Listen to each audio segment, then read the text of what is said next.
दोस्तों मूवी के स्टार्टिंग में हमें 1974 का एक सीन दिखाया जाता है जिसमें हमें वेस्ट वर्जीनिया का एक सैनिटोरियम दिखाया जाता है और वो सैनिटोरियम ब्रीडिंग और बर्थ डिफेक्ट से डिफॉर्म लोगों के लिए बनाया गया था। तभी उस सैनिटोरियम में डॉक्टर ब्रैंडन डॉक्टर एन को उन पेशेंट्स के बारे में इन्फॉर्मेशन दे रहे थे और तभी उसी वक्त उनमें से एक पेशेंट डॉक्टर एन को पीछे से पकड़कर उनके बालों में से एक हेयर पिन निकाल लेता है और उसके बाद डॉक्टर ब्रैंडन डॉक्टर एन को इलीगल ब्रदर्स दिखाने के लिए लेके जाते हैं और वो तीनों ब्रदर्स कोई और नहीं बल्कि थ्री फिंगर, सॉ टूथ और वन आए थे। डॉक्टर ब्रैंडन उन्हें बताते हैं कि ये तीनों उन्हें जंगल में मिले थे और जब तक ये उन्हें ले जाते तब तक ये अपने पेरेंट्स को खा चुके थे। इसके लिए डॉक्टर्स उन्हें सबसे खतरनाक पेशेंट्स मानता है क्योंकि उनमें से एक ने तो अपनी 2 उंगलियां ही खा ली थी जिसका नाम थ्री फिंगर था और एक ने तो अपनी आंखें निकल कर खा ली थी जिसका नाम वन आए था और तीसरा जो हमेशा अपने दांतों को दीवार पर रगड़ता रहता था इसलिए उसे सॉ टूथ कहा जाता था। और इस इंट्रोडक्शन के बाद वो दोनों डॉक्टर्स आगे बढ़ जाते हैं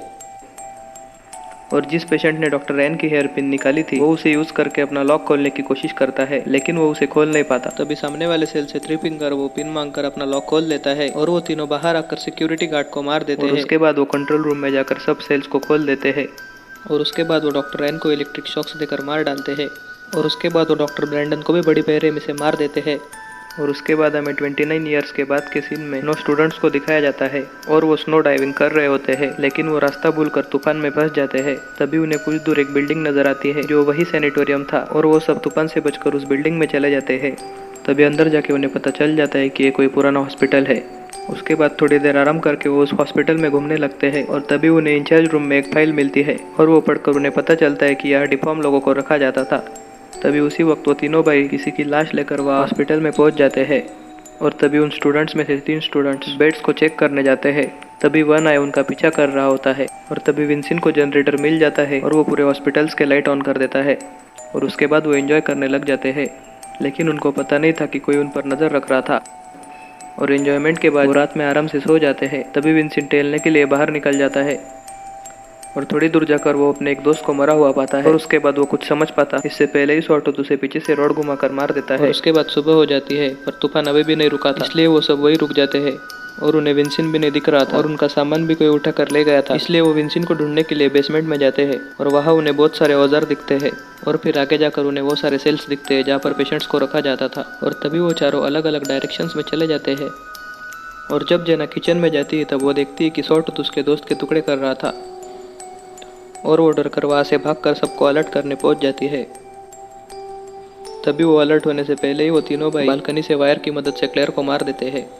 और जब वो अपनी जान बचाने के लिए वहाँ से अपने स्नो बाइक्स की तरफ भागते हैं तब उन्हें पता चलता है कि वो तो बंद है क्योंकि उन तीनों भाइयों ने उनके स्पार्क प्लग्स निकाल लिए थे। तभी उनमें से लॉरेन कहती है कि वो स्काई डाइविंग करके मदद मांगने के लिए हाईवे की तरफ जा सकती है और वो मदद मांगने हाईवे की तरफ चली जाती है। उसके बाद वो सब अपने आप को तूफान से बचाने के लिए ऑफिस के अंदर अपने आप को लॉक कर लेते हैं। तभी थोड़ी देर बाद काइल, डैनियल और सारा सेफ्टी के लिए बेसमेंट में जाते हैं जहाँ उन्होंने वो औजार देखे थे। उसी वक्त थ्री फिंगर उनके पीछे लग जाता है लेकिन वो औजार लेकर वहाँ से सक्सेसफुली भाग जाते हैं। और जब वो वहाँ से भाग रहे थे तभी डैनियल उन तीनों भाइयों के हाथ में आ जाता है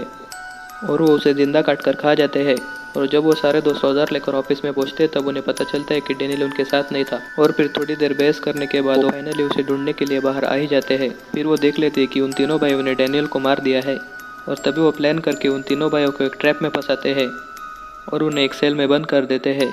और वो उन्हें मारने के बजाय वहीं पर लॉक करना बेहतर समझते हैं इसलिए काइल वहाँ पहरा देने के लिए रुक जाता है और बाकी सब दोस्त वहाँ से चले जाते हैं। लेकिन अनफॉर्चुनेटली वो तीनों ब्रदर उसी सेल में बंद थे जहाँ पर 29 ईयर्स से वो पिन पड़ी थी जिससे उन्होंने अपना सेल खोला था। और उसके बाद फिर वो सेल खोलकर बाहर आ जाते हैं और काइल को वहाँ से ले जाकर मार देते हैं। और उसके थोड़ी देर बाद जब केनिया काइल को चेक करने के लिए आती है तब उस लॉक को खुला दिखती है और डर के वो सबको अलर्ट करने के लिए ऑफिस में पहुंच जाते हैं। तभी वो सारे दोस्त वहाँ से भागकर एक रूम में आ जाते हैं जहाँ उन्हें अपना सारा सामान मिल जाता है और वो तूफान से बचने के लिए गर्म जैकेट्स पहनकर खिड़की से बाहर निकलकर भागने का प्लान बनाते हैं। लेकिन वो सैनिटोरियम होने की वजह से उसकी सारी खिड़कियाँ सील्ड थी पर फाइनली उन्हें एक टूटी हुई खिड़की मिल जाती है जिस पर बहुत सारा बर्फ जमा हुआ होता है पर वो उस बर्फ को खोदकर फाइनली बाहर आ जाते हैं। लेकिन जेना वही फंस जाती है और तभी वो तीनों रूम का डोर तोड़ के अंदर आकर जेना को मार देते हैं। और जब वो बची हुई दोनों वहाँ से भाग रही होती है तभी वो तीनों भाई उनकी बाइक ऑन करके उनका पीछा करने लगते हैं। और दूसरी ओर हमें लॉरेन दिखाई जाती है जो मदद मांगने के लिए हाईवे की तरफ गई थी लेकिन बर्फ जमने की वजह से वो मर जाती है और अनफॉर्चुनेटली वो हाईवे उसके सामने ही था लेकिन तूफान की वजह से उसे दिखाई नहीं दिया था और वो हिम्मत हार कर मर जाती है। और उसके बाद बची हुई वो दोनों उन भाइयों से एक स्नो बैग चुरा लेते हैं और वो लेकर वहाँ से वो खुशी से भागने लगती है। लेकिन उन्हें रास्ते में बंधी हुई एक कटीली तार नजर नहीं आती है, जिसकी वजह से उनका सर धड़ से अलग हो जाता है और यही पर मूवी एंड हो जाती है। Thanks for watching.